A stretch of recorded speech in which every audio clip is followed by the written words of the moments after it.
Fala galera, manos da bola na área, sejam muito bem-vindos ao episódio 033, tendo a honra de receber hoje uma referência do futebol brasileiro, uma lenda, medalhista olímpico com a seleção feminina, levou a Jamaica à única e primeira Copa em 1998 no futebol masculino, com passagem marcante por Curitiba, Fluminense, Botafogo, um professor, seja muito bem-vindo, René Simões, aos manos da bola.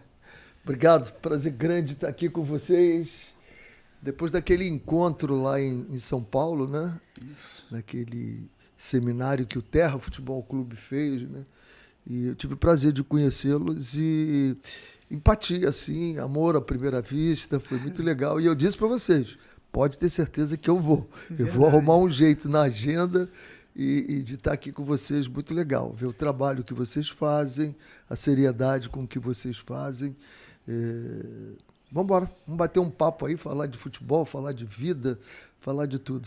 Com certeza. Seja bem-vindo, René, aos Manos da Bola. Uma honra, um prazer ter você como uma referência no futebol, não só no futebol, né, mas no esporte como um todo. Hoje em dia, disseminando a sua experiência aí para todos, né, gerando novos atletas, novas pessoas, formando pessoas, né, que isso que importa. Seja muito bem-vindo, com certeza o bate-papo vai ser grandioso, com muito aprendizado. Galera, já fica conectado aí, já compartilha e vamos para mais um Manos da Bola aí excepcional. Força total.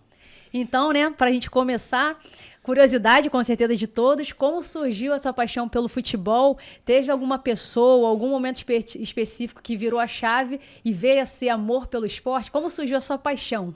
Olha, eu tinha uma paixão tão grande, primeiro que meu pai foi jogador, né? Jogou nos aspirantes do Madureira e jogou no aspirante do Olaria. E nos anos aí 30, 40, e quando ele estava chegando ao auge, o pai dele chegou para ele e disse, agora está na hora de você fazer alguma coisa séria. Para com esse negócio de futebol, que isso não é para gente séria. O pai dele falou isso. Aí abriu um comérciozinho pequenininho para ele, em Tomás Coelho, e aí papai foi trabalhar, tomar conta lá do negócio dele, e não jogou mais. Mas era um apaixonado, já não tenho mais, mas era um apaixonado de futebol. E ele queria que um dos filhos, nós somos 7 homens e 4 mulheres, 11, tem mais um primo que chegou depois, né? Então ficamos 12. E alguém tinha que sair jogando. Todos nós tínhamos alguma qualidade, né? E ele comigo, ele insistia mais. E eu me lembro, essa paixão por bola é um negócio. A bola, ela tem um fascínio sobre mim absurdo. Teve um dia que um grande amigo dele chegou com um embrulho de uma bola. E ele, não sei porquê, ele esqueceu aquele embrulho, ou ele botou do lado, assim, na varanda, na casa onde eu morava. Eu não aguentei, com o embrulho e tudo, eu cheguei, meti o pé. Só que era aquele queijo arredondado, que era numa caixa, eu nem vejo, numa lata redonda, eu nem vejo mais esse queijo, era um queijo caro, a beça, e eu meti o pé, estourei meu pé todo, cara, foi um negócio horrível, porque eu não posso ver uma bola, não posso ver uma tampinha, não posso ver alguma coisa que eu quero chutar, o negócio é chutar. E isso, porque eu acho que todo dom que Deus me deu, Ele me deu nos pés. Ele me deu nos pés. Óbvio que os pés são só instrumentos do teu cérebro, são só ferramentas. Mas o meu cérebro é conectado aos pés, que é louco por bola. Eu tenho de manhã cedo, quando eu levanto, eu tenho uma bola que eu vou trabalhando um pouquinho, depois é que eu vou para a academia, mas eu quero um pouco trabalhar essa bola. Então meu pai era fascinado por futebol, né? Fascinado.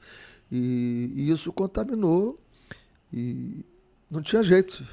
Eu não tinha jeito, eu sabia. Esses dias me perguntaram naquele jogo rápido. Aí o cara me perguntou, a comida, qual seria a comida? A comida seria essa, e aquilo, isso. E se você não fosse treinador de futebol, o que você seria? Eu digo, um frustrado. Essa foi a minha resposta, um frustrado. Porque meu mundo, né? Meu mundo, minha vida, tudo que eu tenho, do sapato, o que eu como, tudo veio do futebol. Através dele, uma caminhada, e quem vê agora a minha colheita, né, não sabe como é que foi a semeadura. A semeadura é sempre muito difícil. Você tem que plantar, tem que capinar sentado muito no futebol. Futebol todo mundo acha, mesmo os talentosos. Sim. Mesmo os talentosos. Porque o talento sozinho não te leva a qualquer lugar. Pois é preciso que você trabalhe para que você desenvolva habilidades que consigam colocar esse seu talento de uma forma exponencial. Com certeza, uma paixão que veio de família, né, através de seu pai. Ele acaba não tendo a oportunidade de seguir a carreira, mas ele seguiu ali passando, né, para a próxima geração, para os filhos. E aí você, por essa paixão que veio do seu pai até hoje, né, a vida inteira ao longo do futebol, formando atletas, formando pessoas. E até esse momento segue aí como uma referência no futebol brasileiro, um professor. E parabéns aí por essa trajetória, Renê. E as postagens todas são voltadas para isso, né? Estou com uma postagem aí que está com 1.430.000 pessoas passaram por ela, né? E é exatamente aquela postagem que o menininho dá a mão, levanta o outro, bonito, né? Um fla-flu. Um fla-flu na base. E aí a pergunta que fica é o seguinte, o que teria dito o pai daquele menino que fez a falta e o pai daquele menino que aceitou as desculpas, levantar a mão? O que eles teriam dito para ele? Aí é a questão. É como você encaixa isso, né? Será que o cara que sofreu a falta, o pai dele disse para ele, pô, que legal, você aceitou a desculpa dele? E o cara que foi lá pedir desculpa, o pai ter dito para ele assim, porra, parabéns, você fez uma falta, você foi lá e falou com ele. O que será? Ou será que ele diz assim, pô, tu é otário, o cara fez uma falta, tu aceita a mão? E o outro diz assim, pô, não viu que é cera dele? Pô, tu foi lá dar a mão? Então, esses dois meninos vão se desenvolver de acordo com o que os pais disseram para ele. Exatamente. Porque o armazenamento mental, né, a musculatura emocional que você cria é exatamente o início.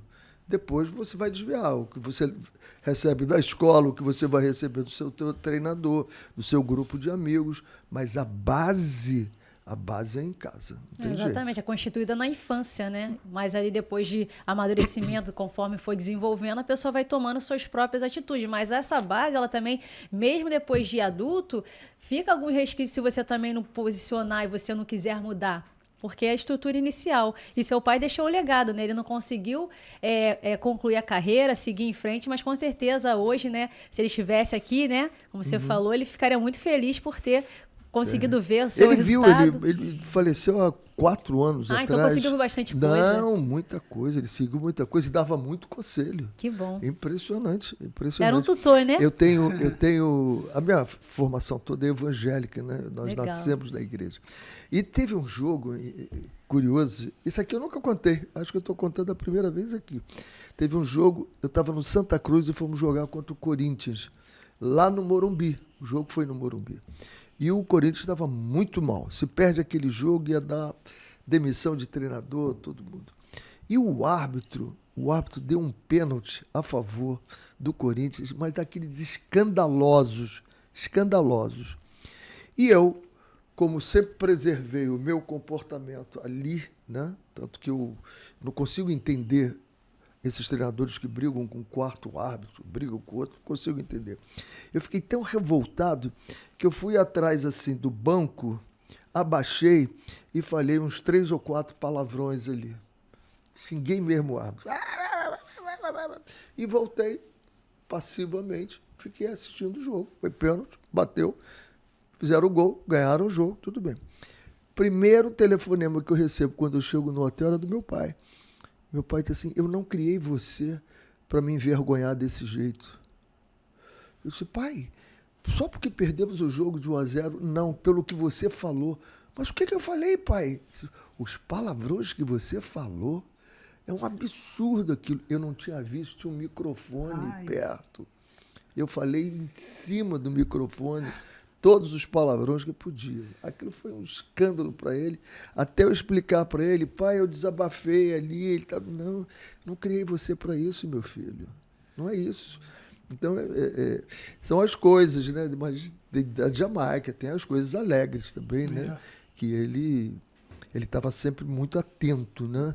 Ele era aquele pai que não deixou de ser pai nunca. Acompanhou de eu perto. Eu brinco muito que com as minhas filhas, depois de uma determinada idade, eu deixei de ser pai e passei a ser amigo. Elas vêm e contam um caso, eu fico olhando. Você não vai falar nada? Você quer que eu fale alguma coisa? Eu falo. Se você não quiser, a vida é sua. Você já tem idade para resolver. No casamento, eu duvido eu dar uma opinião sobre alguma coisa no casamento das minhas filhas. Se me perguntarem, estou pronto a ajudar. Fora isso, eu não me meto na vida dela. Mas o meu pai, não. Meu pai, eu entendia bem que era tudo com muito carinho, com muito amor. Então, esse foi um lance assim que ele me deu uma na goela mesmo. Você tentou fazer ali de uma maneira ali escondido para não aparecer e acabou dando azar. Nossa, mas o microfone ficou maior do que qualquer coisa. Foi pro Brasil todo. Não precisava de linguagem, leitura labial, não precisava. Muito legal, um legado aí familiar. E dando sequência, quando você olha para sua trajetória como treinador, né, de tantos anos, tantas conquistas, tantas experiências, onde você considera que foi um divisor de águas para você, pô, aconteceu isso e dali eu me tornei um treinador de sucesso, né, uma referência? Teve algum momento que foi um divisor de águas para você? Eu acho que foi o meu aborrecimento como jogador, né? Que eu fui profissional do Bom Sucesso e eu sempre quis saber de tudo. Por quê? Por que eu tenho que fazer isso? Para quê? Como? Aonde? Que horas? São as perguntas que você faz no mundo corporativo, né? Isso. Quando você faz um planejamento, você vai ter que colocar lá o que eu quero, né? Para que eu quero? Como eu vou fazer? Quando eu vou fazer? Quem vai fazer? Então você tem que responder essas perguntas. E eu entendi assim, sem ter estudado ainda isso, eu entendia e eu queria saber isso.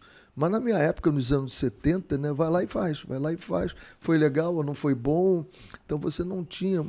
E eu me aborrecia e aí eu brigava muito. E aí teve uma hora que eu disse, sabe uma coisa? Futebol vai passear. Eu já estava na faculdade de Educação Física, na Federal. Digo, vou estudar, vou ser professor e dane-se o futebol. Pô. Cara, com 6 meses eu comecei a ter uma coceira no corpo, um negócio. E eu fui ao médico, o médico examinou e disse, olha, você não tem nada, deve estar aí na sua cabeça. Já procurou saber o que tem na sua cabeça para estar incomodado assim? Eu digo, já sei o que é. E aí eu aceitei, em 1973, eu fui dirigir o Ginástico Desportivo do Rio de Janeiro, um clube, antigo clube alemão, que é em cima do túnel Rebouças, aqui no Rio de Janeiro. Sim. Você só, antes de entrar no túnel, você dobra a direita, vai por cima, lá em cima. E aí, em 73, eu comecei. E dali não parei mais. 1973 foi a primeira vez que eu comecei como treinador e eu adorava. Pô. Eu trabalhava lá sexta, sábado e domingo. Eu trabalhava com todas as categorias lá e era muito legal. Por isso, hoje em dia, eu falo tanto sobre os pais, o relacionamento dos pais. Eu me lembro um dia que eu reuni os jogadores todos e aonde os pais estavam sentados. O campo era grande, mas eu levei sentado, os pais todos sentados atrás e eu falando com eles. Quero dizer para vocês o seguinte, eu aqui, dentro desse campo, quem manda sou eu. Quem manda sou eu. Eu só devo satisfação a vocês. Mais ninguém eu devo satisfação aqui. Só vocês. Tudo que vocês quiserem, podem me perguntar. Se eu não souber, tiver a resposta, eu vou atrás para saber qual é a resposta. Mas aqui eu só devo vocês. Eu não quero saber de quem está do lado de fora. Não falei nome de pai, não falei nada de ninguém. E outra coisa, aqui dentro, vocês só têm que escutar a mim e aos companheiros. Somos nós aqui. Quem está lá fora, está lá fora. Eles não estão aqui dentro. Então, é por isso que hoje em dia eu posto tanto falando de comportamento de pais, como eu trabalho, porque é incrível. Você está vendo um menino que tem um potencial absurdo, mas ele não é livre para criar. Por quê? O pai dele está lá dizendo, toca a bola, passa, mexe ali, você não está vendo? E aí ele para, ele não é livre. Quem não é livre não pode ser criativo, porque exatamente. A criatividade vem de você experimentar. Você só experimenta se você tiver liberdade e segurança. sabendo que eu vou experimentar. Se eu errar, eu não vou ter ninguém dando tapa na minha orelha. Vou ter alguém dizendo assim, tenta de novo, faz um pouquinho diferente. Tá legal, que bom, você pelo menos tentou. Então, esse é o grande problema que nós estamos tendo no futebol brasileiro. Nós estamos perdendo a liberdade de experimentar. E se você não experimenta, você não sabe se você pode continuar fazendo aquilo ou fazendo de forma diferente. Então, esse é um recado que eu mando para os pais. Deixem seus filhos livres. Deixem. Treinadores, deem liberdade aos seus jogadores para experimentar, para serem criativos. Essa foi sempre a nossa diferença. E é um processo que a gente tem vivido nos últimos anos, onde a formação, igual você acabou de colocar com muita excelência, de experimentar, de ter a criatividade, o improviso, o jogador se autoconhecer, né, e corrigindo ali algumas coisas, mas a gente tem que entender hoje que muita da parte da formação está voltada para o resultado, né? Principalmente nos clubes grandes, de camisa, tem que formar, tem que ser campeão também, beleza. Se puder formar e ganhar, ótimo, mas às vezes está sendo numa balança colocado muito mais voltado pro resultado do que para a evolução, para o desempenho mesmo do atleta na formação. E aí, justamente, você acaba travando o atleta de criar, porque não, tem que ganhar, mas como eu vou ganhar? Não importa. E aí tem essa dificuldade hoje, né? E tem a dificuldade também, por exemplo, anos atrás você perguntava quem é o grande treinador do Fluminense da base. Aí você falava assim, Pinheiro. Você falava. Aí, do Botafogo, Neca, Joí. Você falava. Do Flamengo, Joubert, Carlinhos. Tá? Aí você ia para o Vasco, você ia para todos os clubes, você tinha os treinadores longevos. E o que acontece com essa longevidade? Você vai dando para o jogador a condição de saber o que tem que fazer pelo treinador. A cada 6 meses, 7 meses, você troca o jogador, o treinador de uma equipe de garotos. Então, eu gosto do meu time que tem a transição muito rápida. Por exemplo, um treinador, transição rápida, ofensiva, recomposição rápida. Tem outro que já não gosta dessa transição tão rápida, já gosta com a posse de bola e trabalhando. Então eu estou trabalhando com o que é a transição rápida. Então eu pego a bola, eu já olho para frente, o meu passe é para frente. Aí troco o treinador que quer um que seja com posse de bola e você vai devagar. Aí quando eu saio na frente, ele, opa, para. Pô, mas eu estava tão bem com aquele treinador, agora eu já estou mal com esse treinador aqui. Eu tenho um treinador que ele faz a marcação na área homem a homem. Aí, estou marcando bem. Aí, quando chega o outro, opa, tá errando. Porque ele gosta de uma marcação mista, ele vai pegar os caras mais altos, vai botar 3 ali na frente. Como é que eu trabalho o meio campo? Como é que fica a cabeça? Uma cabeça em formação. Você o tempo todo está trocando. Ele não sabe se ele é A, B, C ou D, o que ele gosta de fazer. Então, esse é um processo que a gente tem que pensar seriamente no futebol e assim, vamos fazer um trabalho de 3 anos. Eu estou montando um projeto, esses dias até postei, de ver o comportamento que eu tenho visto aí de profissionais de alto nível, e eu disse assim, vamos fazer um projeto holístico aqui, em que a gente contemple tudo nesse projeto, né? E vamos trabalhar o media training dele. Por exemplo, antigamente, todo jogador que era entrevistado dizia assim, com certeza. Você fazia uma pergunta para ele e dizia assim, com certeza. O seu time jogou muito mal, não precisava... com certeza, com certeza. Hoje já tem um padrão de resposta. Nós sabíamos que esse jogo ia ser difícil, porque eles têm bons jogadores. É padrão, pode ver. Toda entrevista é isso. Então, eu ficava aborrecida quando eu via um jogador meu dizendo assim, nós jogamos 45 minutos. Aí perguntavam para ele, foi assim, e vamos ver o que o professor tem para ver, para a gente resolver. Essa daí é de prática. Eu ficava louco, eu dizia assim, cara, você jogou 45 minutos, você não sabe o que aconteceu? O teu time não marcou bem, não passou, não encostou, não chegou, a bola não foi, você não viu isso? Não dá para você falar isso aí, vai ter que esperar. É óbvio que o treinador tem que fazer. Mas aí o treinador tem que ter uma coisa que eu bato muito com os meus mentorados, né? Treinadores mentorados. É o te-disse. O que é o te-disse? Eu tenho que tensionar. Então, meu time entrou ali. Eu treinei uma coisa, meu time não está fazendo aquilo que eu treinei. Então, tem que tensionar. Pô, não é possível. Nós treinamos isso, não tá, a bola não está chegando aqui, não está... Tensionei. Aí fica todo mundo me olhando. Aí eu vou direcionar.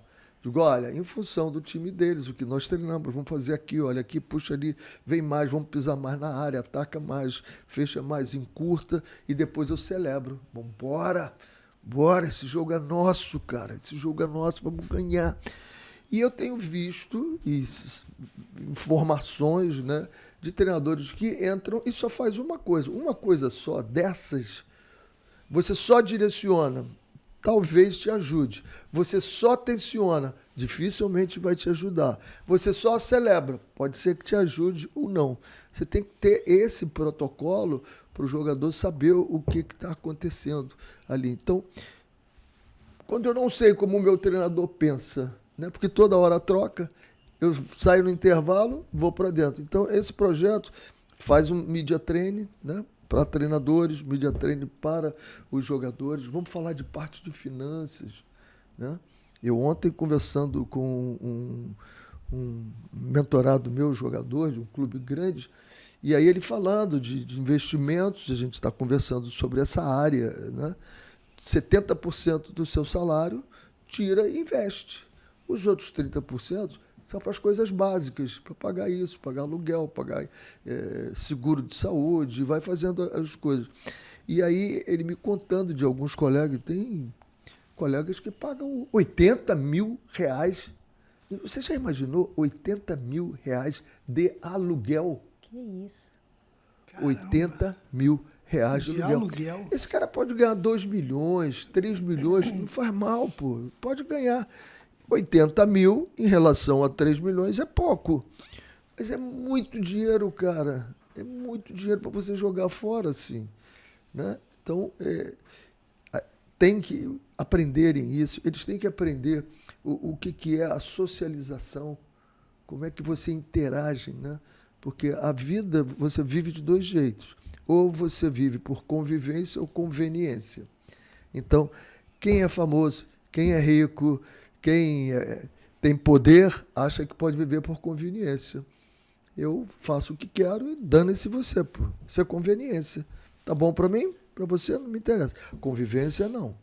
Tem que estar bom para mim, mas tem que estar bom para você também. Porque se não tiver, não tem como a gente viver. A sociedade é de convívio, né? Por que muitas coisas acontecem, né? Eu fui no Degazzi, na Ilha do Governador, quando eu estava no Botafogo. Fui eu, Gilberto e Jefferson. E aí, o Gilberto foi treinador de um time, o Jefferson de outro, e eu fui o árbitro.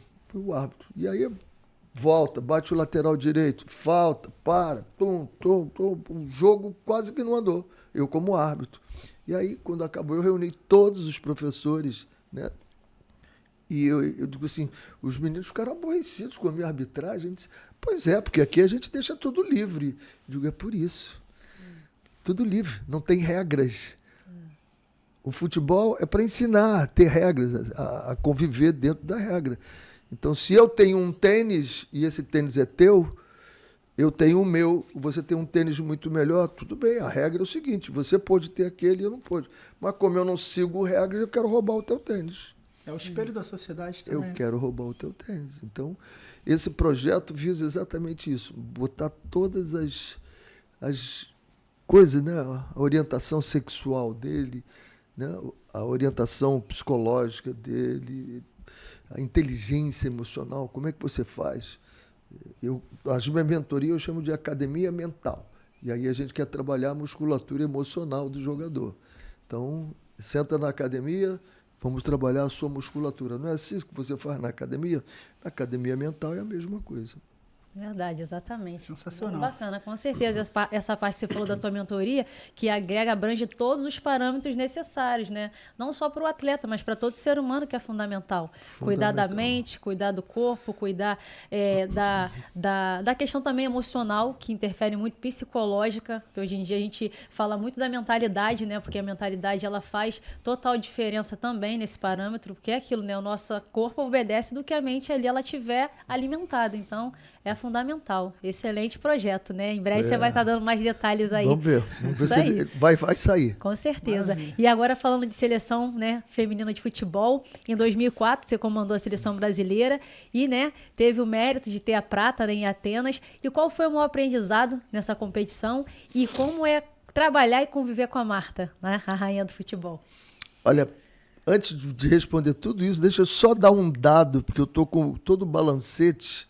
Eu tenho o professor Marcelo Munge, que faz balanços econômicos de tudo e ele passa para mim, eu dou minhas opiniões para ele e ele apresenta isso. E ele ele me mandou o balancete da CBF. Você sabe que esse ano a CBF gastou 126 milhões de reais com futebol feminino e ela gastou 45 milhões com futebol de base masculino? 126 milhões com o futebol feminino somente esse ano? 3 vezes mais do que gastou com o futebol masculino da base. Você imagina você pegar 2004, que o único jogo internacional que eu fiz foi contra os Estados Unidos, em que eu consegui o contato, a seleção mandou as passagens, eu fiz contato com a Márcia, uma amiga minha nos Estados Unidos, disse, olha, eu quero fazer 4 jogos contra universidades aí nos Estados Unidos. Eu preciso de acomodação, alimentação, transportes, e aí em cada lugar que eu for, eu dou uma clínica, eu e as meninas. E foi mó barato. E algumas delas lutavam capoeira com os instrumentos, nós levamos e acabamos sempre as clínicas com aula, dança de capoeira, com música, era muito legal. 126 milhões de reais para a seleção. Então, a seleção tem todas as condições para chegar muito bem. Como foi trabalhar com elas, né? Primeiro, que elas não eram vistas como profissionais. Elas eram vistas como aquele negócio, fica ali, tem que ter. Não vai ter jeito mesmo, vamos ter que ter a seleção, fica aí. Material, dinheiro, pagamento. E quando o branco, que não era do feminino, mas era do masculino, ele me disse, olha, eu vi em Edmonton, no Pan-Americano, tem jogadoras boas, seleção, Renê, por que você não pega, cara? Eu tinha voltado do mundo do Catar. E eu disse, vou pensar. Branco, aí eu topo. Quando eu cheguei na CBF, o Marco Antônio Teixeira, querido Marco Antônio, falecido agora, ele falou para mim, você pega mesmo? Amigos meus me ligando, você tá maluco, cara. Você vai pegar a seleção feminina, se der errado, acabou tua carreira, pô. Eu digo, desafia comigo, cara. Vambora. E aí, era uma qualidade assim absurda, né? Era muito absurda a qualidade delas, mas elas eram como focas. Elas eram como focas. Já viu a foca no circo? Ela joga bola sozinha. Não tem 2 focas jogando bola. Eu me lembrava muito da Jamaica. A Jamaica, eu dizia, vocês são focas, e a seleção feminina era assim também. Elas não tinham essa consciência do jogo, do pensar o jogo. Coletivo, né? E a gente via a qualidade. Eu disse assim, agora é montar um time. Qualidade a gente tem que montar um time, né? A Marta, eu só fui conhecer a Marta um pouquinho depois, porque a Marta estava no Umeå, da Suécia, então eu trabalhei alguns meses sem ela aqui. Eu fui conhecê-la nos Estados Unidos, no aeroporto, e foi muito engraçado, porque como a gente não tinha condições, a gente só tinha um roupeiro. Com tanto material que se viajava, eu combinei com as meninas e disse, olha, nós vamos estabelecer um negócio muito legal. Eu vou cronometrar o tempo que a gente vai pegar todos os equipamentos, vai tirar do aeroporto e botar no ônibus. eu vou cronometrar. Depois eu vou cronometrar o tempo que a gente vai tirar do ônibus e botar dentro do hotel. Eu vou cronometrar isso. E foi muito engraçado, porque quando nós chegamos no hotel, a seleção dos Estados Unidos, por acaso, estava no lobby. E aí eles viram aquela multirão, né? Faz aquela fila e joga saco, e pega, leva, corre, e vamos embora, e todo mundo gritando, vamos bater o recorde. E quando todo mundo está pegando tudo, eu vejo a Marta no orelhão. Aí eu digo, por que ela não está lá ajudando as outras? Ela está no orelhão. Eu bati e disse, moça, você já pegou o material? Ah, já peguei meu material. Eu digo, não, material. Ela disse, como assim? Eu digo, não, todo mundo é responsável. Ah, tá bom, professor. Saiu correndo e foi lá ajudar. E tinham me falado muito mal dela. Né? Nós tínhamos uma pessoa, lamentavelmente, uma pessoa dentro da CBF que trabalhava com o grupo que ele era, podemos dizer, uma ovelha desgarrada, né? Porque se a gente falar ovelha negra, vão dizer que eu estou sendo preconceituoso, porque negro não se pode falar mais. Então, uma ovelha desgarrada ele era. E ele fazia tudo contra. E ele me falou horrores da Marta, né? Primeiro dia, o comportamento maravilhoso. Segundo dia, o comportamento maravilhoso. Terceiro dia, eu digo, senta aí, moça. Está querendo enganar quem? Ela, como assim, professor? Eu disse, me disseram que o teu comportamento é horrível. Ela disse, professor, eu só me preocupo em jogar bola. Quando eu cheguei na seleção, eu era muito novinha e queriam que eu me metesse em confusão. Era muita confusão, professor. E eu dizia, eu não quero saber disso, só quero saber de bola. Então eu fiquei rotulado com isso. Coisas vinham no meu ouvido e disse assim, não me interessa, eu quero jogar bola, eu quero jogar bola.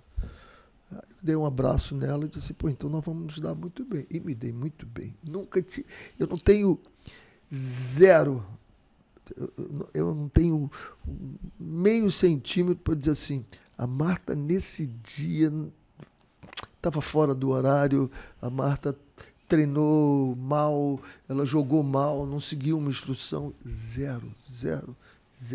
E digo mais, tudo que as pessoas veem quando ela chora, quando ela fala as coisas, é exatamente a Marta. Ela é assim, extremamente emotiva, extremamente preocupada em fazer as coisas. E Pelé de Saias, para mim é o Pelé de Saias, fantástico. Né? Fenomenal, né? Uma referência aí, vai seguir sendo agora com esse ciclo de renovação da seleção. O gol que ela fez esses dias aí, coisa de maluco, rapaz. Ela arrastou o time inteiro. Campo, foi agora essa semana, né? Cara, que e coisa, já estava nos acréscimos do segundo tempo. É só você colocar ela onde ela tem que jogar. A Marta não pode jogar numa linha de 4, pegando o lateral, como ela jogou numa Copa do Mundo aqui com a nossa treinadora. Pô, não dá para ela. Ela tem que jogar onde joga o Messi. Isso aí, flutuando ali entre linhas. Onde tem que jogar o Neymar ali isso agora. Próximo da área. Vai resolver, né? Na zona de perigo, pô. Zona de definição. Você tem a zona de destruição lá atrás, você tem a zona de construção, que é no meio campo, e tem a zona de definição, que é lá na frente. Esses só podem jogar na zona de definição. Porque quando bate no pé deles, alguma coisa vai acontecer.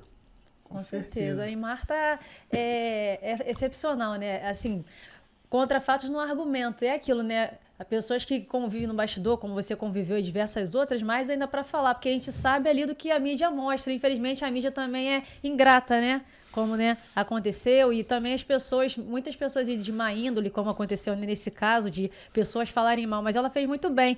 Foi como você falou, os ruídos, né? Ela não deu ouvido aos ruídos externos, ela focou. Ruídos, isso é... Totalmente centrada e fez o que tinha que fazer e continua fazendo. E agora, nessa nova etapa, que em breve eu creio que ela vai agregar muito também fora das 4 linhas, quando ela realmente parar de vez. Com certeza vai agregar muito, vai fazer muita diferença, mais ainda também no futebol feminino, vai mentorar, vai ajudar a formar mais atletas. Eu tenho certeza que a força que ela colocou também, sempre dentro das 4 linhas, ela também vai seguir formando e seguir atuando, fazendo tudo com grande excelência, com certeza. Você não pode desprezar a experiência de qualquer profissional em qualquer área.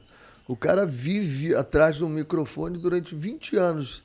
Daqui a pouco você diz assim, não Não dá para você mais trabalhar. Se não dá para você ficar no microfone, dá para você formar alguém que vai para o microfone. Dá para você dizer, olha, você vai passar por tais e tais momentos. Essa experiência. É isso que alguns treinadores eu faço, né? Eu digo, olha, quando o Felipe Luiz perdeu o primeiro jogo, eu disse, Felipe, tua noite vai ser assim, assim, assim, assim, assim, assim. Quando chegou de manhã, eu liguei para ele e disse, agora você tem que passar o dia, tem que ser feito desse jeito. E aí ele foi para o outro jogo, e aí ele falou, pô, o René entrou na minha cabeça. Porque é isso, é muita experiência para você jogar fora. Utiliza ela. Eu não sei se a Marta vai ter a capacidade para ser uma treinadora. Não sei, tem que esperar para ver. Se ela vai ser uma dirigente, vamos ver, pode ser, pela experiência que ela tem, pode ser que ela seja uma embaixadora e está presença, dando palestras para futuras jogadoras, mas uma coisa eu garanto, ela tem conteúdo para isso. Agora, a forma como ela apresenta isso é que vai fazer a diferença. Mas que ela tem conteúdo, e tem muito, cara. Com certeza, não tenha dúvida. Não podemos desprezar a bagagem, a capacidade, o conteúdo que foi adquirido por um Pelé do futebol feminino. Claro. Certamente ela vai ter muita coisa para contribuir. E dando sequência, Renê, quais são as maiores diferenças e semelhanças entre treinar uma equipe de futebol masculino e uma equipe de futebol feminino? Diferenças e semelhanças, como é que foram essas experiências? Nós homens somos muito diferentes das mulheres.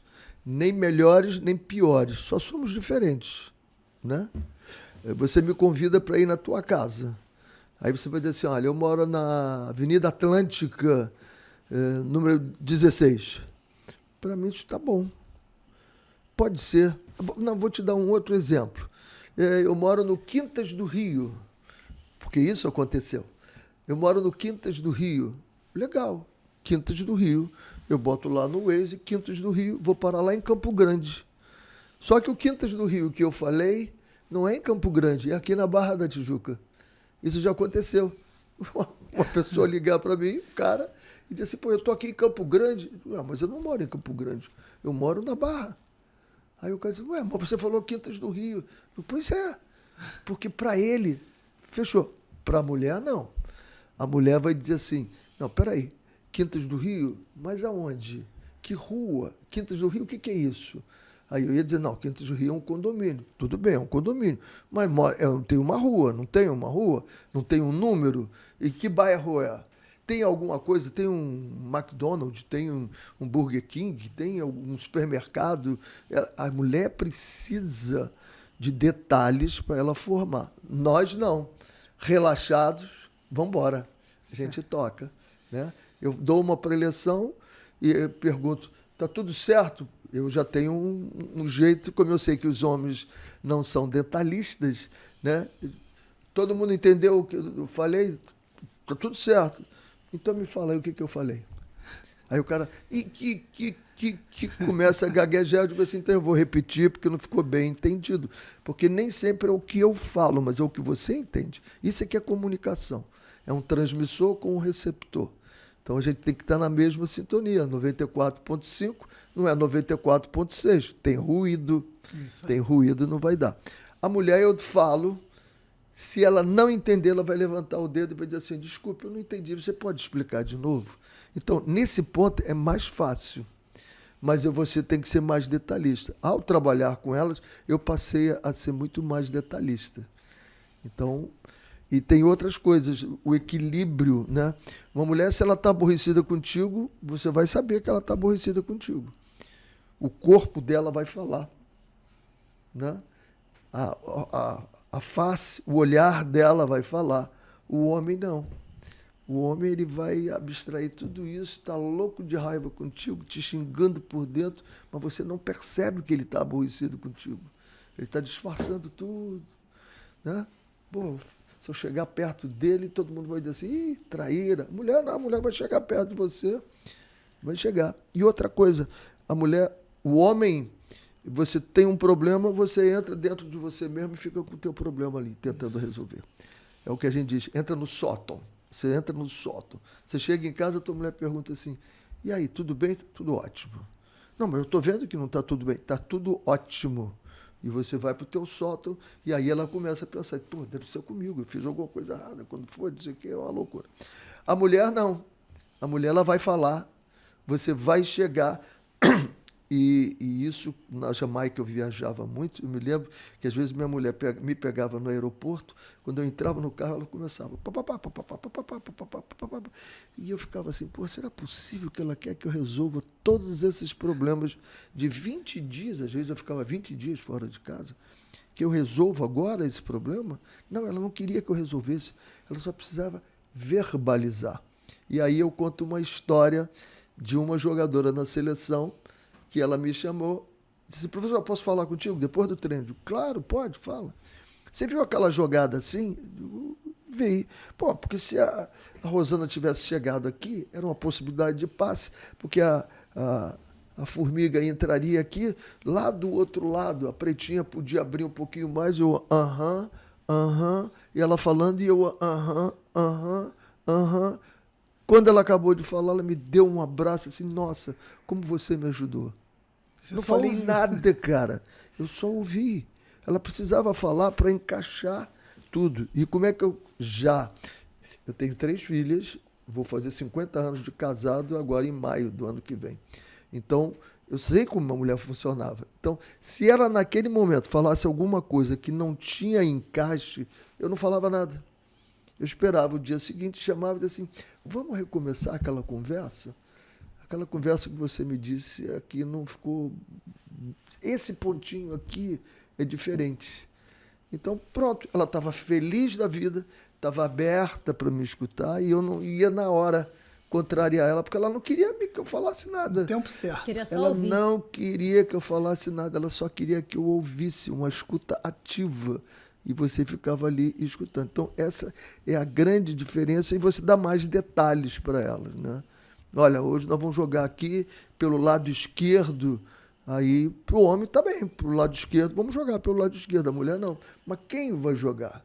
Quem é que vai cair ali? Quando tiver a bola? E se não tiver a bola? E se o outro time avançar? E se não avançar? Então, eu passei a ser mais detalhistas como homem. Não. Eu tive que ser mais detalhista e entrar no mundo dela, como eu faço em casa, pô. Exatamente como a vida toda eu tive que fazer em casa, de escutar. E daí esses dias mesmo, minhas filhas e minha mulher me puseram sentada lá e eu tive que escutar bastante. Já está acostumado. 4 mulheres, né? São 4, né? No total 4 são 4 mulheres. Certamente trouxe muito aprendizado e conhecimento para você também, né? Até para trabalhar no futebol feminino. Não, para trabalhar lá, não tem a dúvida que o fato de eu ter essa experiência em casa, se eu tivesse só filho homens, ia ser meio complicado. Você, com toda a psicologia que eu adoro, eu sempre fui. Em 1986, eu trabalhava na Portuguesa Santistas e eu levei uma psicóloga, a doutora Carla Pestana, para trabalhar. E o jogador disse, nós não somos malucos. Eu digo, quem foi que disse que a psicologia é para malucos? Não, a psicologia é para o ser humano. Tanto que o Martin Seligman, que é o pai da psicologia positiva, ele criou a psicologia positiva porque todo mundo tinha a impressão de que a psicologia era só para doentes. Ele disse, não, a psicologia é só para as pessoas sãs também. Bem bacana. Maravilha. E aqui, né, agora falando do trabalho em seleções, você, né, conduziu ali a seleção da Jamaica e levou a primeira e única, né, Copa do Mundo em 98. Qual foi a maior lição nesse trabalho e experiência? A experiência foi muito parecida, porque tinha uma discriminação na seleção brasileira feminina, né? Todo mundo não queria chegar nem perto delas, né? O pessoal não chegava perto delas. E eu cheguei abraçando, beijando e dando rosas. E elas todas... Eu trabalho com mulheres. A opção sexual de cada uma não é problema meu. Eu trabalho seleção de mulheres. Então, e o que aconteceu na Jamaica? Tinha segregação racial, né? Era um negócio assim. Eu até dei uma entrevista uma vez aqui no Brasil dizendo que eu não conhecia, eu não sabia o que era racismo. Eu nasci no Morro, em Cavalcante, jogando futebol, trabalhando em futebol, vivendo no Brasil, né? Eu não tinha a menor consciência do que era o racismo. Hoje eu tenho mais consciência de que existe o racismo, alguns estruturais e tal. Cadê os treinadores negros? Nós não temos treinadores negros. Raros, raríssimos. Então, isso aí, por quê? Não são capazes? Não. E na Jamaica era uma discriminação horrível, né? Aí eu senti o que era racismo pesado mesmo, do olhar assim e olhar como se fosse sub-raça, né? E aquilo me revoltava muito. E a gente começou a fazer aquilo um propósito. Nós temos que jogar bem para ganhar voz. Foi a mesma coisa com a seleção feminina. Nós temos que jogar bem para ganhar voz. Porque eles só vão escutar a gente senão eles vão continuar dizendo que nós somos o que nós somos. E aqui eles vão continuar dizendo que nós somos o que nós não somos. Nós não somos. Nós não podemos acreditar. Nós não podemos acreditar na seleção feminina o que eles falam da gente. Nós não podemos acreditar na Jamaica. Então, tinha muito parecido. Primeiro foi a Jamaica e depois foi a seleção feminina. Então, tinha muita coisa parecida de você ter que eliminar essa discriminação. E aí a gente começou a jogar para ganhar voz. Por exemplo, a Jamaica o futebol não era profissional. Então, a elite não queria saber de jogador de futebol. E eu comecei a trazer a elite toda e aí depois a gente não tinha agenda para atender tantos convites de almoços, de jantares em grandes companhias, grandes patrocinadores. Então, é muito mais do que futebol. Sempre é muito mais do que futebol. Ensinar esse trabalho holístico de você fazer o que tem dentro. Tem um jogador profissional que eu faço mentoria dele agora e ele me procurou há 5 meses atrás. E aí ele veio, eu queria que você fazia uma mentoria com você e tal, porque eu estou vendo que fulano, ele citou o nome de um jogador, está fazendo uma mentoria, o pessoal, ele melhorou muito, como ele joga aqui, como ele avança. Eu disse, eu acho estranho, porque o treinador dele, eu conheço, meu celular falou alguma coisa aqui. E eu falei para ele assim, esse jogador tem um treinador que é especialista nessa posição que você está me falando. Essa empresa. E eu não trabalho assim. Eu não quero saber o que tem fora e o que você faz fora. Eu quero saber o que tem dentro de você. Primeiro eu vou fazer uma análise de perfil de você. Como você é, por que você faz e o que você faz. Tem uma análise que a gente faz, você responde umas perguntas totalmente idiotas, mas é impressionante quando sai a tua análise. Eu faço assim, depois, então, ele desapareceu. Ele era titular desse grande clube aqui do Rio de Janeiro. Coisa de 1 mês atrás, ele me procurou. Professor, eu estou precisando desesperadamente de você me ajudar. Estava barrado. Estava barrado. Aí eu disse, olha, senta aí na cadeira que a gente vai conversar. Vou fazer uma UTI com você antes de fazer o teste de análise de perfil. Vamos fazer hoje uma sessão, porque eu estou vendo que você está na UTI. Aí conversamos, ele se sentiu melhor. Fiz a análise de perfil dele. Esse cara tem coisas boas demais que ele não sabia. Ele não sabia de tanta coisa boa que ele tem dentro dele e ele está começando a colocar agora. Porque o problema é o teu comportamento. Não é como jogador, é como eu trabalho todo o meu potencial. E ele tem muito potencial. Se autoconhecer, né? É perfeito. Autoconhecer. Então, por exemplo, rejeição. Qual é o nível de rejeição que esse cara suporta, né? Qual é a autoavaliação que ele tem dele? Qual é a autocrítica que ele tem dele? Como ele ajuda as pessoas? Como ele estabelece as responsabilidades? Como ele assume? Como é que ele é? Tudo isso. Aí você vai pegando esses pontos. Aí você pega as coisas boas deles e vai assim, tá aqui, cara. Olha como você é bom, cara.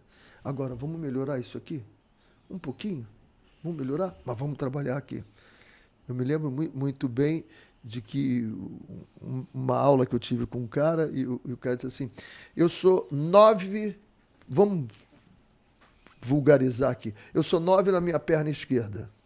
e sou 3 na minha perna direita. Aí alguém vira para mim e diz assim, você tem que melhorar a sua perna direita. Porque tu é 9 aqui e 3. Aí começa a trabalhar a minha perna direita. Aí a minha perna direita, que era 3, sobe para 5. E a minha perna esquerda, que era 9, cai para 4. Então, o que acontece? Eu piorei, eu não melhorei. Então, você tem que saber onde você é bom. Eu sou bom aqui. Não tenha medo de se achar bom. Porque nós temos um preconceito muito grande, né? Nós temos que ser humildes. E o que é humildade? Humildade não é negar suas qualidades, não é negar os seus feitos. Humildade é você entender o seguinte, por mais que eu seja bom, vai ter alguém melhor do que eu, e eu tenho que olhar para ele e modelar por ele. Por mais que eu seja bom, pode ser que alguém seja menos do que eu, saiba menos, e eu tenho que ajudar esse cara. Isso é humildade. Agora, eu sou bom falando, eu sou bom cantando. Ah, não sou não. Eu dei um presente, minha filha fez aniversário em agosto, minha filha é mais nova, não é casada ainda. E a mãe me disse, olha, estava querendo esse tipo de coisa aqui, de um celular. Eu fui lá, comprei o celular e dei para ela. Quando disse, pai, eu não mereço isso. Eu digo, filha, não diga isso, por favor, não diga isso. Não negue quem você é. Você merece muito mais do que isso. Eu gostaria de te dar 10 vezes mais se eu pudesse. Você merece. Agora, diga obrigado, fico feliz pelo reconhecimento, por tudo isso. Agora, negar o que eu sou... Então, esse jogador ele tem coisas muito boas e tem algumas coisas que a gente precisa. Então, a gente está batendo nas coisas boas, botando ele para cima. Se ele é 9, eu quero que ele seja 10. Se ele é 8, eu quero que ele seja 9. Eu quero que ele suba aqui. E aqui, daqui a pouco a gente vai subir também. Porque isso aqui vai arrastar ele para cima e aí ele vai ter muito mais facilidade de lidar com o que ele não sabe fazer. Muito bom. Realmente você fazer que o atleta compreenda que ele também é capaz. Olha quanta coisa você já construiu, olha as tuas qualidades, você saiu desse nível, hoje está aqui. Às vezes o atleta estava, sei lá, 5 anos atrás jogando uma Série C, uma Série B. Isso. Hoje ele está numa Série A, num clube de tradição, disputando ali até as primeiras posições, só que ele acaba automaticamente dentro desse processo que é tão cobrado, de tanta pressão, esquecendo tudo que ele construiu. Pô, cara, há 5 anos atrás eu estava na Série C, hoje eu estou na A. Então, pô, se eu não tivesse capacidade, não tivesse tantas qualidades, eu não estaria aqui jogando já como titular ou sendo importante para o grupo. Ele acaba só ouvindo ali os ruídos, os problemas. E nesse momento... Você já quebrou um dente? Se eu já quebrei um dente? Já. Onde é que a língua ficou? A língua? Passando ali, né? No dente quebrado. Direto. E todos os outros estavam bons. E você só o problema. Tem outros 30 dentes bons. Dá dor de cabeça, pô, tudo. Até você corrigir o dente. Porque você só vê o problema. Você não vê as coisas boas. É o que você falou. O cara estava na C, agora está na A, mas ele não vê porque ele errou num jogo. Ele fez alguma coisa, ele não... não, peraí, cara, você estava aqui, você veio até aqui. Ame-se, premie-se, vá falando coisas boas de você, mas corrija também a coisa que você tem que corrigir. Perfeito, vamos para 8 agora. Como é que você enxerga hoje, Renê, o nível dos treinadores brasileiros, né? E até a questão deles terem poucas oportunidades no cenário internacional. E para complementar, tivemos agora recentemente seminário, teve todos esses debates de treinador brasileiro com os treinadores estrangeiros. Hoje, né, estamos aí com o Ancelotti. Como é que você enxerga todo esse processo? Tudo é cíclico. Nós já tivemos várias vezes treinadores estrangeiros aqui, tempos e tempos atrás, nós tivemos Freitas Solis, nós tivemos muita gente, muita equipe. É cíclico. Como nós invadimos, e alguém respondeu, pô, Renê, você falando invasão, isso não é invasão, sim. Porque como nós invadimos o mundo árabe, só dava brasileiro, teve uma época no Catar, nós éramos 100 brasileiros. O treinador, o preparador físico, o massagista, o roupeiro, todo mundo era brasileiro. Era uma invasão. Em Portugal, quando eu trabalhei em Portugal, foi uma invasão também. Nós tínhamos 6, 7 na primeira divisão do futebol português. Na Ásia teve também, na China. Na Ásia, na China, todos os lugares, nós fomos lá. Não tem como reclamar agora. Agora, tem que ver o seguinte, por que que isso aconteceu? Por que que aconteceu? Porque o jogador de futebol só faz 3 coisas dentro de campo. Quando eu falo isso, todo mundo se assusta. Só faz 3 coisas, gente. Só faz 3 coisas. Os jogadores que eu mentoro, quando eu digo assim, quantas coisas você faz no campo? Aí ele começa, eu corro para a lateral, eu faço cobertura, eu tenho que avançar, eu tenho que fazer passes. Não. Você só faz 3 coisas. O quê? 3 coisas. Você pensa, decide e executa. E nós, treinadores brasileiros, futebol brasileiro, porque éramos os melhores executores, sempre trabalhamos os nossos jogadores na execução. Como eu tenho dado muito essas entrevistas falando isso, os treinadores já não falam isso para mim. Mas antigamente, quando eu perguntava para ele assim, quando é que você se aborrece com o teu jogador? Ele dizia, eu fico louco. Quando ele cruza mal, chuta mal, passa mal, cabeceia mal, define mal, bate mal uma falta. Eu digo, legal, isso é execução. E o resto? Ele, que resto? Eu digo, ele pensou o jogo? Pensou, viu o jogo? Tá, o time dele está todo marcando ali, está aberto lá, está uma maravilha. E o jogador? Ele decidiu certo, eu vou fazer para esse lado aqui, não, eu vou botar no espaço. Eu vou trabalhar o espaço para alguém atacar o espaço. Ele decidiu certo? Decidiu. Mas o passe não foi legal. Então está 2-1 para ele. Porque ele pensou o jogo, ele decidiu certo, mas ele errou na execução. Então, o que a gente tem que cobrar? Que ele acerte o pensar dele, que ele pense o jogo, leia bem o jogo, que ele tome a decisão certa, se vai ser no espaço, se vai ser no pé dele, como é que ele gosta, como é que o outro gosta de receber a bola, se ele vai cruzar. Eu chego lá na linha lateral e cruzo a bola. Quantos jogadores meus tem na área? Nenhum. Então, que decisão é essa de eu cruzar a bola? Ele pode até ter feito um belo cruzamento, uma execução boa, mas a decisão dele foi errada. A leitura do jogo dele foi errada. Então, é preciso que você tenha esse pensamento. E como nós só trabalhávamos a execução, o que aconteceu com a Europa? Com a escola de treinadores alemã, francesa, portuguesa, inglesa, e já tem anos e anos, 30, 40, 50 anos. A nossa é nova. Nós começamos a fazer esse trabalho com os nossos treinadores há pouco tempo. Mas nós fomos pentacampeões. Na execução, fomos. Não tinha um treinador? Tinha, trabalhando taticamente. O que o Zagallo fez em 70, né? 94, o que o Parreira fez.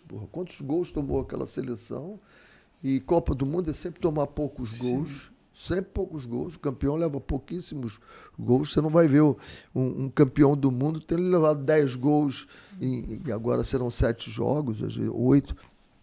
Então, eles começaram a fazer o jogador dele a pensar, decidir e melhorar a execução. É aquela história do 9, do 8, do 4.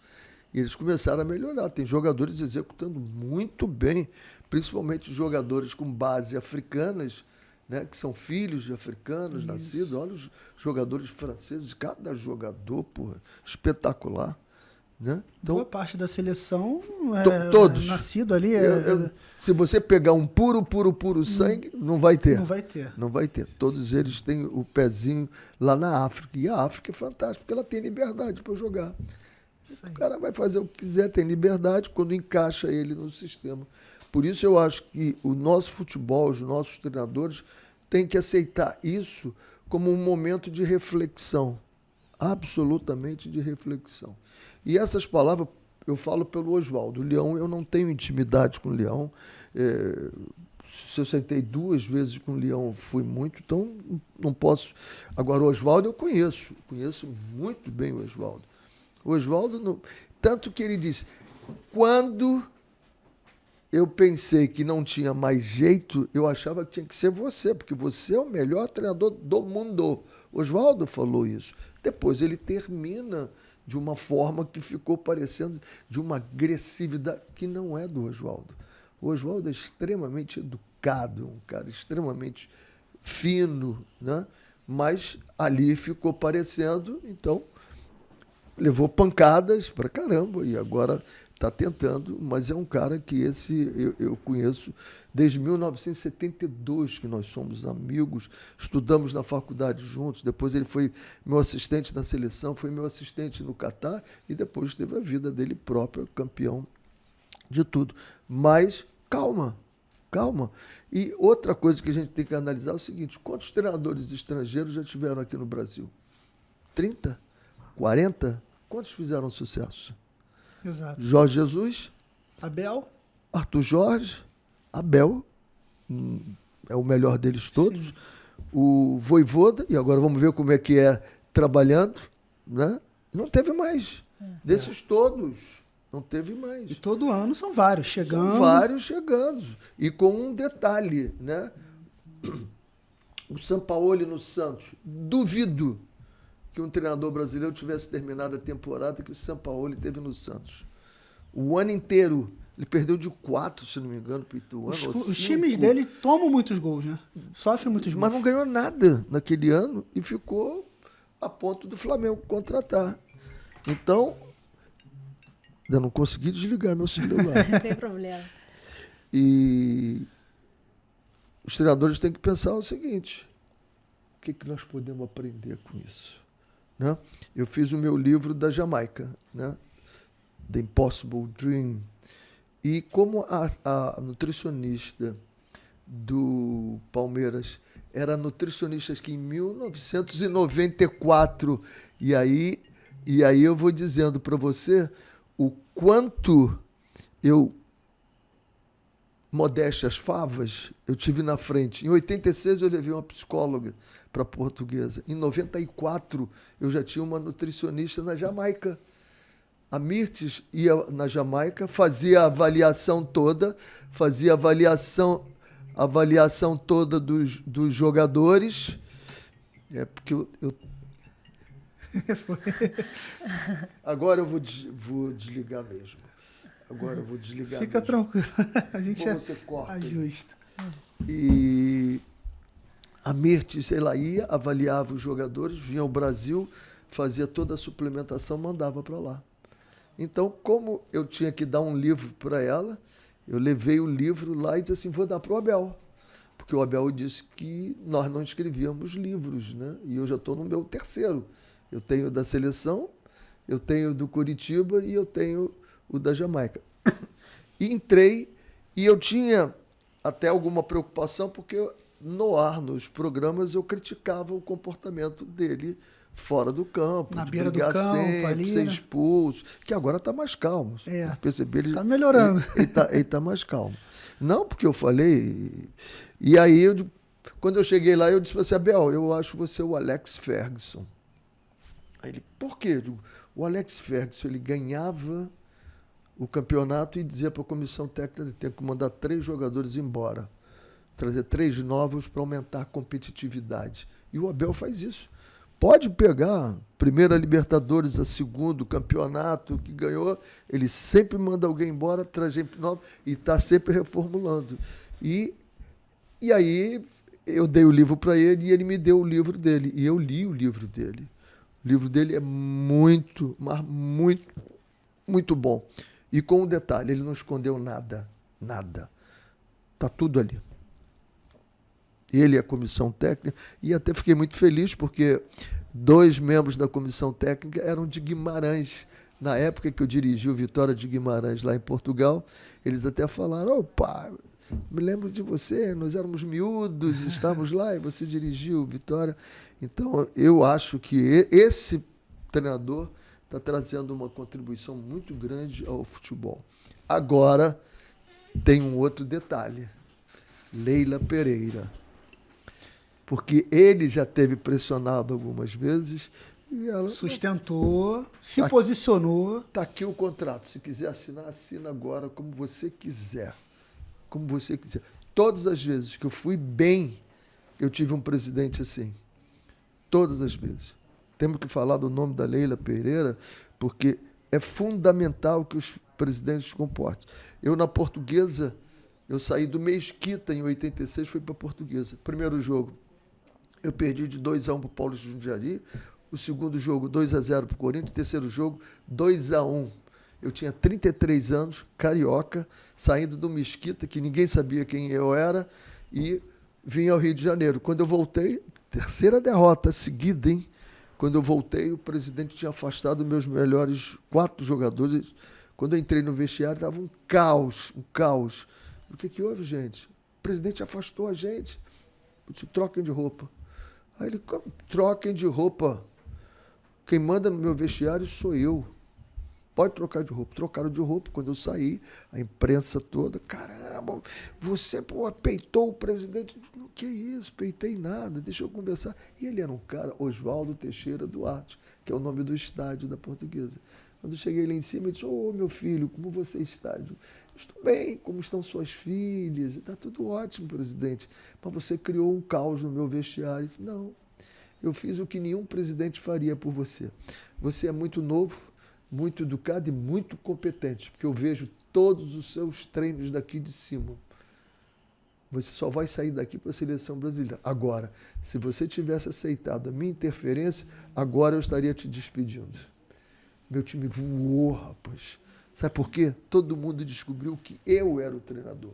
Em 1989, eu fui trabalhar no Al Rayyan do Catar. Primeiro turno, sabe que lugar eu estava? Último lugar. Último lugar. O Sheik me chamou para uma reunião. Eu avisei minha comissão técnica. Preparem as malas, vamos ser mandados embora. Não vai ter jeito, vamos ser mandados embora. Cheguei lá, o Sheik disse assim, coach, o que está acontecendo? Eu disse, você não está vendo os jogos? Às vezes é bom, ele tinha subido da segunda divisão. Eu tinha um jogador, Mansur Muftar. Ele tinha 39 anos, mas a gente sabe que sempre tem um pouquinho a mais, ele já devia estar com 40 e tantos. E eu montei um time muito jovem, como eu falei, transição rápida, recomposição rápida, movimentação, troca de posição, e ele, como era, só fazia assim, devagar. Vamos devagar, vamos devagar. Eu digo, nós temos um duplo comando. Eu falo isso nas minhas palestras. Qualquer lugar que tem duplo comando, esquece, vai o caos. Sheik, você tem 2 posições para tomar agora. Ou me manda embora agora, ou amanhã você vai no vestiário e diz que quem manda sou eu. Ele falou, amanhã eu vou ao vestiário. Ele foi no vestiário e disse, quem manda está aqui, é o treinador. Eu pude colocar o Mansur no banco, trabalhar com ele, ele entrou várias vezes, fez gol, me ajudou a beça. Sabe o que aconteceu? Nós fomos campeões da temporada 89 e 90. Do último lugar, nós saímos para campeão. Na Jamaica, a gente decidiu que ia classificar. Eu vim ao Brasil e vi que não era legal. Os 10 jogadores mais famosos, mais antigos, não se ensina truque novo a cavalo velho. Aí eu disse, presidente, o que você quer? Tentar a Copa do Mundo ou ganhar a Copa do Caribe? 3 meses depois eu tinha a Copa do Caribe na Jamaica. Ele disse, não, eu quero tentar a Copa do Mundo. Eu digo, vou mandar esses 10 jogadores embora. Ele, pode mandar. Você imagina, eu mandei os 10 jogadores mais importantes embora. O que aconteceu? 3 meses depois, nós perdemos para Cuba. Cuba não tem futebol, não tem futebol. Nós fomos desclassificados para Cuba. O mundo, o país ficou dividido meio a meio. A metade queria que eu fosse mandado embora e a outra metade não queria que eu ficasse. Ficou bem dividido o país. Uma loucura. Ele disse, eu quando vou ao médico, o médico me dá uma prescrição, 1 semana, 15 dias, 1 mês. Esse me deu uma prescrição de 4 anos. Só sai daqui a 4 anos. Pronto. Acabou. A confiança. Acabou. Os jogadores sabiam quem mandava, a imprensa sabia quem mandava, a torcida sabia quem mandava, e o jogador fazia o seguinte, assim, vamos embora, o que ele fala a gente tem que fazer. Sempre foi assim. E não pode ser diferente. Então, a gente tem que ter muita calma com essa invasão e aceitar que ele é boa. O Jorge Jesus aumentou a intensidade do futebol brasileiro. Ele veio e aumentou. E eu sei porque eu conheço bem, sou amigo dele, e aumentou a intensidade. O Abel, em planificação, em planejamento, ele está mostrando que é possível fazer junto com a Leila. Então, é uma boa composição e diz assim, se eu confio no trabalho, ele vai ficar. Então, é só ter calma. E daqui a pouco, excelentes treinadores vão aparecer aí, não tenho nenhuma dúvida. Maravilha. Excelente. Vamos Agora a gente vai... pro tabelinha? Isso. A gente tem só como dar um adendo na questão da resenha, só para a gente conhecer Pode ser, pouquinho pode dessa ser. dessa Vai da parte resenha do pra tabelinha e já emenda as duas isso, a gente já coisas. vai para a tabela. Então, aqui dessa trajetória, né, toda, com grandes experiências, teve algum momento assim, inusitado, algum momento que você passou nessa tua trajetória que você fala assim, engraçado, né, um momento engraçado, que só de você lembrar, poxa, esse fato aqui, quando eu lembro, já dá vontade de rir. Alguma experiência que você passou na sua trajetória toda, seja Uma como resenha treinador? assim, pô, que você morre de rir só de lembrar, algo muito engraçado, Só curioso. de engraçado, eu rio Isso. muito, porque eu contratei um jogador do Atlético Mineiro, o Mariano, e ele veio, jogava muito bem lá e eu contratei. Mas quando chegou no Fluminense... O lateral. O lateral. Mineirinho, né? Então, quietinho, todo mundo caía na pele, gozava ele era o alvo de todo mundo. Eu chamei o Mariano e disse, Mariano, enquanto você for o alvo das gozações, você não vai conseguir ser titular do time. O pessoal sacaneia o tempo todo, cara. Toma uma decisão, cara. Bota o dedo na cara de alguém, chama pra briga, faz alguma coisa e pronto. Fomos jogar na Paraíba, Copa do Brasil. E o Fabinho Soldado, que está no Corinthians, agora era o meu capitão naquele jogo. E quando descemos para o vestiário, eram 2 vestiários, né? Eram 4 vestiários. 2 para um time, 2 para o outro, que sempre tinha para eliminar e tal. E nós estávamos num vestiário. Quando eu olho, uma briga danada no outro vestiário. Os caras não vieram pro viagem. Aí eu tive que correr. Quem é que tá brigando? Mariano e Fabinho. Mas de soco mesmo. Porrada mesmo. Porrada. O segurança entrou e tal. Aí eu dei uma bronca nos dois e tal. Voltamos, ganhamos o jogo. Quando acabou o jogo, eu fui no Mariano. Mariano, que história é essa, rapaz? Ficou maluco. Eu disse, pô, o senhor não falou pra mim, professor, que eu tinha que botar o dedo e falar mesmo? Eu falei dentro do campo. Eu digo, pô, mano, o Fabinho... Com o capitão. Cara. Aí eu fui no Fabinho, né? Fabinho, o que houve? Pô, esse moleque, professor, eu falei com ele e mandou eu para um monte de lugar e tal, tem que botar a mão. Daí eu comecei a rir. Aí o Fabinho disse assim, o senhor tá rindo, professor? Eu digo, desculpe, Fabinho, é que eu pedi para ele fazer isso, mas não contigo, né? Então, quando eu lembro dessa história, foi muito engraçado, muito engraçado. Ele levou ao pé da letra, né? Ele levou ao pé da letra e dali ele foi embora. E arrebentou. Chegou até a seleção. Isso. Pô, Foi jogar na Espanha, né? acho que Sevilha, se seleção, firmou.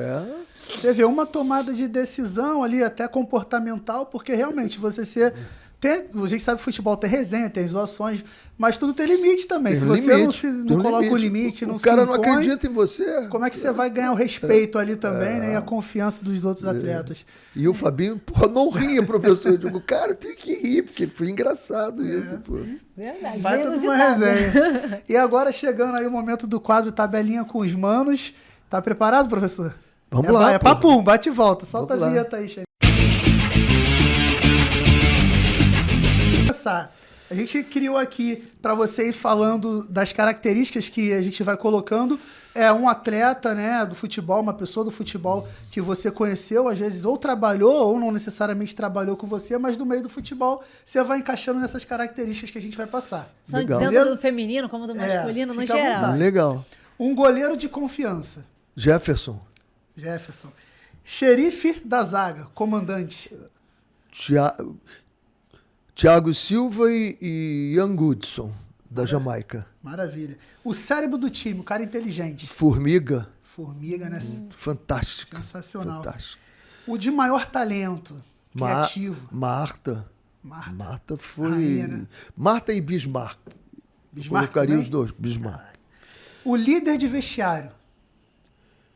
Líder... Juliana Cabral.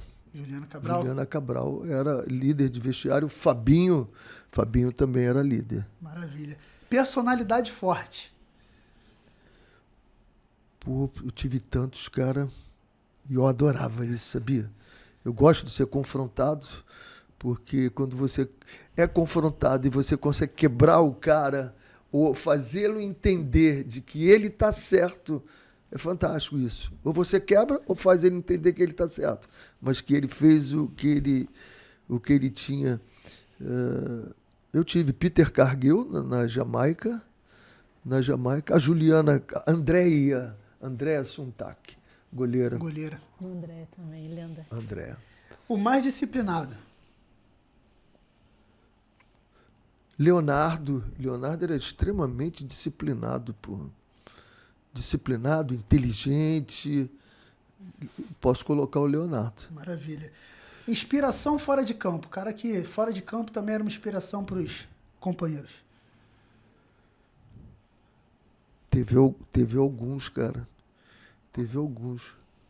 No Fluminense, no Fluminense, eu acho que o Thiago era uma inspiração para os caras. Thiago treinava muito. Eu tive o Ademir Alcântara no Vitória de Guimarães, brasileiro, né? Ele era impressionante, a tranquilidade dele, sempre os caras olhavam e se inspiravam nele.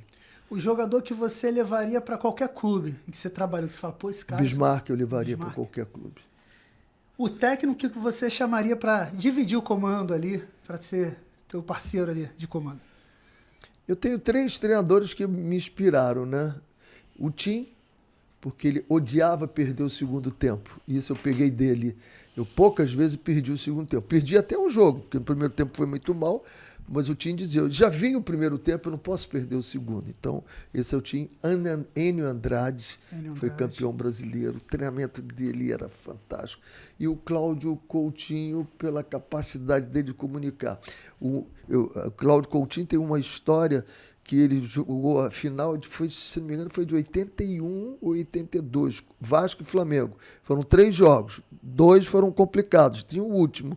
O último, a preleção dele foi simplesmente o seguinte, o Flamengo era o melhor, tinha, né? Ele chegou, pegou o sapato alto da mulher dele, botou em cima da mesa assim, e disse assim, se entrar em campo, não ganha. Saiu e foi embora. Essa foi a preleção dele. Caraca. Comunicação fantástica. Sabia que o time era realmente fantástico, acima da média. Foi lá e ganhou e foi campeão. Curto e direto e objetivo. Então, baita tabelinha com o Renê. Excelente. E muitos nomes aí, né? De grande depois relevância. Trabalhar de grande relevância. Excelente tabela. Maravilha. E agora aqui pra gente complementar, né? Já caminhando para os momentos finais, falando de formação, de base no Brasil. Quais são os erros mais comuns e o que você vê que deveria mudar com urgência? Começar sempre com uma pelada. Todo treinamento devia começar com uma pelada. Chegaram os jogadores, tá aqui, ó, vocês têm 15 minutos para jogar uma pelada. Ah, professor, mas quantos vão ter de cada lado? Não sei, é uma pelada. Como é que é uma pelada? Organiza aí. E quem vai escolher? Escolham, façam o que vocês quiserem. Criem os problemas e solucionem. Porque na pelada o que acontece é isso, você vai criar os problemas. Aí depois, ele vai dar caneta dentro da área, ele vai dar balão dentro da área, tudo isso. Deixa ele livre, liberdade. Depois, então, você sistematiza. Chame e, se você der uma caneta dentro da tua área, vai resolver algum problema? Se perder a bola, pensa, faz ele refletir, mas dá liberdade para ele. Está muito sistematizado. E outra coisa, para com esse negócio de ficar narrando o jogo. Toca a bola, pega aqui, pega ali. O cara deixa ele decidir. Então, quando ele tem a bola, você tem que estar todo conectado, né? A futebol de base tem que entender o seguinte, que é um grande quebra-cabeça. Se eu te der um quebra-cabeça com 100 peças, talvez você demore 3 horas para montar. Mas se eu te mostrar a figura do quebra-cabeça, você vai montar em meia hora. Então, o que tem que ser feito é dar a figura e deixa eles decidirem se eu vou botar primeiro essa peça, se eu botar outra peça. Deixa ele pensar, decidir e executar. Os 3 pilares, né? Exatamente. Excelente. Agora falando sobre jogadores talentosos, mas com personalidade forte, como gerir esse atleta junto a um grupo, a um coletivo? Temos até o exemplo lá de anos atrás do início da carreira do Neymar, né? Aquele episódio da entrevista. Eu queria que você falasse um pouquinho sobre esse episódio, se possível, e como gerir um atleta que às vezes tem muita capacidade, é muito talentoso, mas de alguma forma, às vezes tem alguma dificuldade em trabalhar no coletivo. Como é que fazê-lo entender que o coletivo é o mais importante?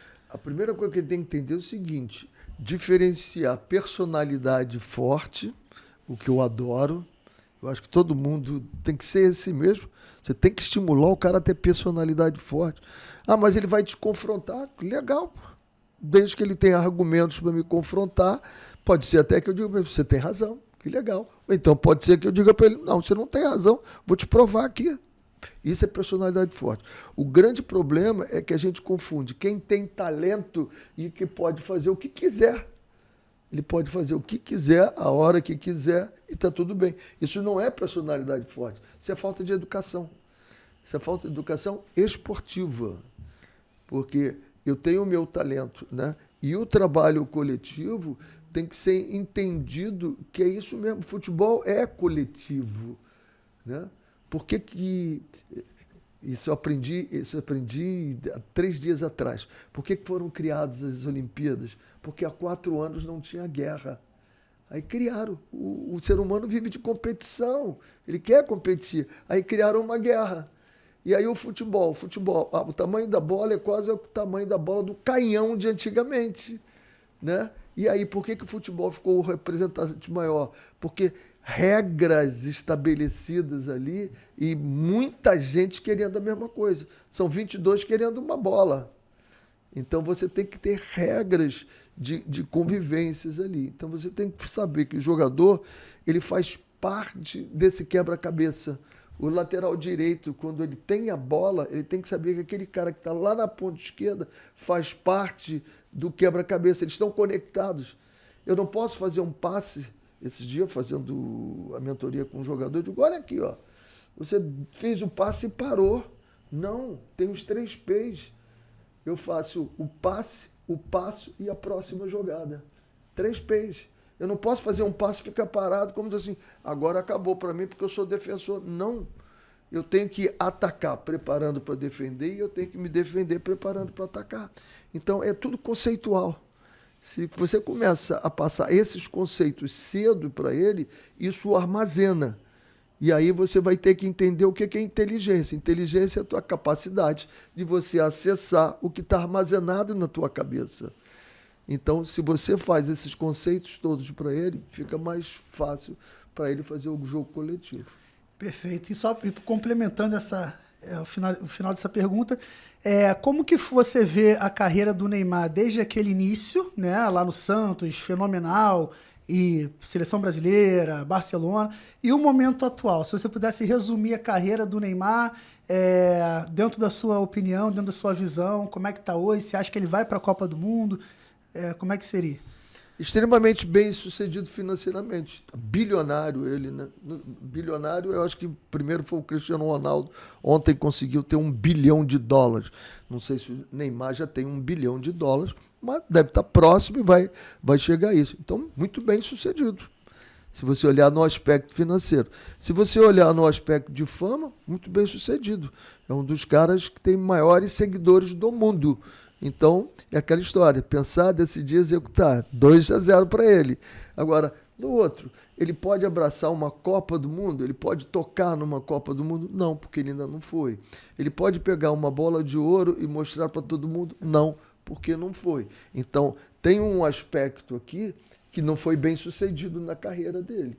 Então, por que não foi bem sucedido? Porque talvez ele não estivesse disposto a pagar o preço para conseguir isso. Então, se ele estiver disposto a pagar o preço, né, eu costumo sempre dizer o seguinte, qualquer profissional tem que ter 6 Ds na vida dele. Primeiro é um desejo ardente. O que eu quero mesmo é esse D. O segundo D é a decisão. Eu tomo a decisão. Eu, por exemplo, sou tarado em doce, mas como a minha barriga começou a crescer e eu comecei a ver umas gordurinhas, eu larguei o doce. Eu tomei uma decisão e a dedicação, porque eu vou em alguns lugares, eu vejo doce, não vou. Eu tomei a decisão, então eu sou dedicado, eu pago o preço. A determinação é quando algum problema, imagine se eu me sentir muito fraco porque eu estou com falta de glicose, vou arrumar um outro jeito que eu pegue essa glicose sem ser o doce. Essa é a minha determinação. Depois eu tenho que ter disciplina. O que é disciplina? 6 horas da manhã você acorda e vai todo dia para fazer exercício. Você gosta? Adoro. Isso não é disciplina, isso é hobby. Você adora, você está feliz. Agora, o médico mandou você acordar às 6 horas para fazer o exercício. E você vai todo dia. Por quê? Porque você faz o que é preciso, gostando ou não. Isso é disciplina. E depois vem Deus, né? Sabe que tudo posso naquele que me fortalece. Ele é amor, ele quer o melhor.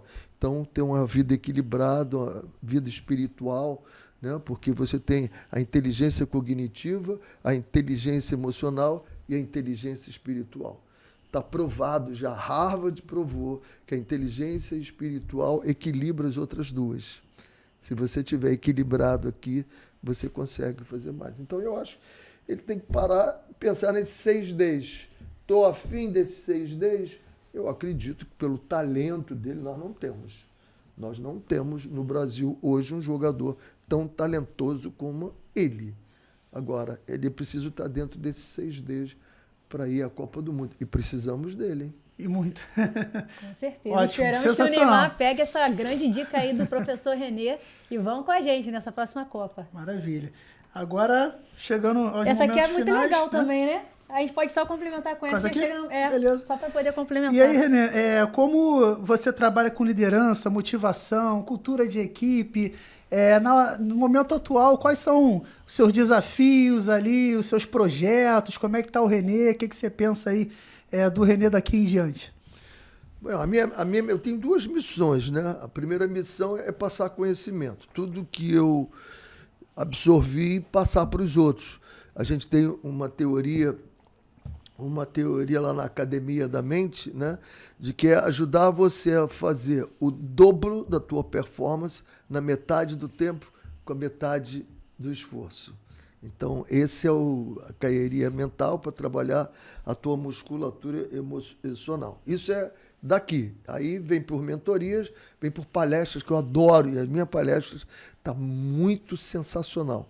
Essa última que eu montei agora, ela está muito legal. E eu tenho certeza que agora, dezembro, janeiro, fevereiro, essa é a época das convenções da empresa, eu vou ter a minha agenda lotada.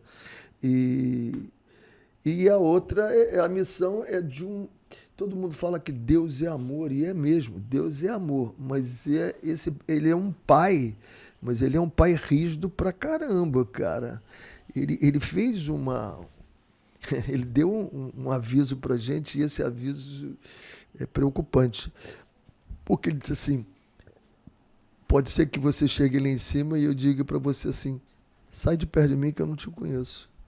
Ou então que eu te abraço e diga assim, filho bom e fiel, fica comigo que eu te conheço. Então isso aí é para pensar pra caramba, cara. Isso não é fácil, não. Porque a gente, na nossa humanidade, que a gente faz tanta coisa, né? E não é mole, não. Então, são as 2 missões que eu tenho agora, é passar meus conhecimentos e me tornar um cara que seja reconhecido lá em cima. Contribuindo aí também, né? E ajudando outras pessoas, transmitindo não só conhecimento, mas a questão até de contribuir na espiritualidade, né? Na felicidade das pessoas, as pessoas se conhecerem, saberem que na vida a gente tem um propósito, seja profissional, seja familiar, seja pessoal. E muito legal, Renê, ter recebido você aqui nos Manos da Bola hoje, chegando aí aos momentos finais. Falamos de tudo um pouco, né, sobre futebol, a trajetória do Renê. Foi um grande prazer e as portas do Manos da Bola vão estar sempre abertas para você aí futuramente também, né? Com certeza. Obrigada, Renê, por compartilhar de tamanhas experiências. Com certeza, porque não ficou só dentro das 4 linhas. É todo um contexto, como você falou. São os 6 Ds, são várias experiências que você compartilhou aqui com o nosso público, com toda a galera que vai estar aí com a gente. Experiências para a vida, não só para a parte profissional, mas como um todo. Isso é grandioso. Acho que a maior missão que nós, seres humanos, temos nessa terra é o servir. Servir um ao outro com empatia, com humanidade, se colocando no lugar do outro, procurar sermos... não sermos egoístas em guardar só pra gente, pelo contrário, que a gente receber, a gente tem que dar, porque o maior segredo da vida é o dar, né? Que é esse servir. E quanto mais você serve ali alguém, compartilhando o que você tem de bom, você vai estar formando outras pessoas, você vai estar contribuindo para uma sociedade melhor, né, como um todo, ainda que a gente saiba que a parte de dar cabe a gente. Cada um recebe da forma que se permitir, mas a nossa parte a gente está fazendo. Eu acho que isso é o que tem que estar dentro do nosso coração. Obrigado mais uma vez. O que você falou aí, espero não estar quebrando o tempo de vocês, Não. mas o que você falou aí lembra muito da explicação de um sábio, quando perguntaram para ele qual é essa história que é melhor dar do que receber. Aí ele pegou e disse assim, imagine você estar com uma bacia cheia de água. E aí você pega essa bacia com o braço esticado e diz assim, eu quero essa água para mim, e puxa para você. Tomou banho. Para onde é? Não, essa água, sabe qual é a resultante? Ela vai para os outros, não vem para você. Agora, imagine você estando com uma bacia cheia de água aqui e diga assim, eu quero dar para você. Quando eu dou para você, A água volta. a água vem para mim. Então, essa é a explicação que o sábio deu. Quanto mais eu dou, mais eu recebo. E quanto mais eu quero, mais acaba eu perdendo. Verdade. Eu vou perder, não vem para mim. Verdade, muito bacana. E tudo é a troca de experiência. Obrigado mais Isso uma aí. vez aí pela oportunidade. E é isso, galera. Estamos aí no momentos finais, episódio 033 do Manos da Bola. Esperamos que vocês curtam bastante, compartilha, porque todo esse conteúdo daqui, ele vai muito mais além do futebol, muito mais além do que esporte, é formação para a vida como um todo. Então, dissemine o que é de bom, plante, vamos ser empáticos, vamos semear e vamos servir uns aos outros. Então, agora a gente passa a bola para vocês, galera. Mata no peito e faz o gol. Tamo Um junto. abraço.